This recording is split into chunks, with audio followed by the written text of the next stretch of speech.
Павел Костромин – предприниматель из Сыктывдинского района. В лесной отрасли порядка 15 лет. Его предприятие в год перерабатывает около 20 тысяч тонн древесины. Могло бы в 2-3 раза больше. Есть и финансовые возможности, и производственные площадки, и желание не только леса. Сегодня приобрести на аукционе лесной участок бизнесмен может только на 1 год. Только вот попасть в список участников удается не всегда. Желающих много, а предлагаемый объем леса ограничен. Надо все-таки проводить отбор участников на этот аукцион. То есть отдавать приоритет тем, у кого есть свое производство, кто глубже это все перерабатывает. А не пришел лес, заготовил, продал и забыл. Вопрос, где взять лес? По словам министра природных ресурсов, в Коми сегодня дополнительных доступных участков в республике всего 2 миллиона кубометра.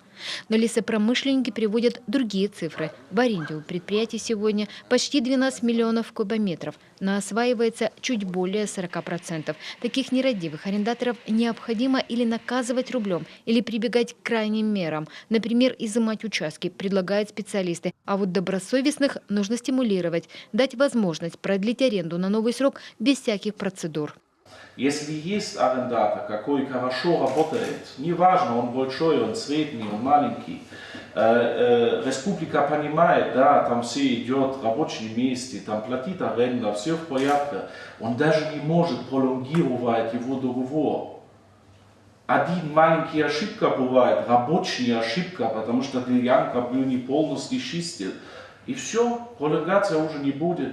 Сегодня лесозаготовители ждут, когда в полной мере заработают изменения в лесном кодексе. В декабре прошлого года на федеральном уровне вернули конкурсное предоставление участков лесного фонда для заготовки древесины. Но до сих пор не разработаны нормативные акты, так что пока действует только электронный аукцион. Не самый лучший вариант.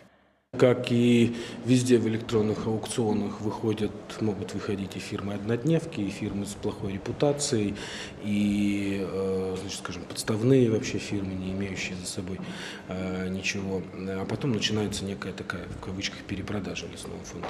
Вот. И самое главное отличие – это появление возможности дополнительных условий к участникам этого аукциона. Я повторюсь, это и включение условий в части социального партнерства с территориями, включение условий в части дополнительных лесовосстановительных работ.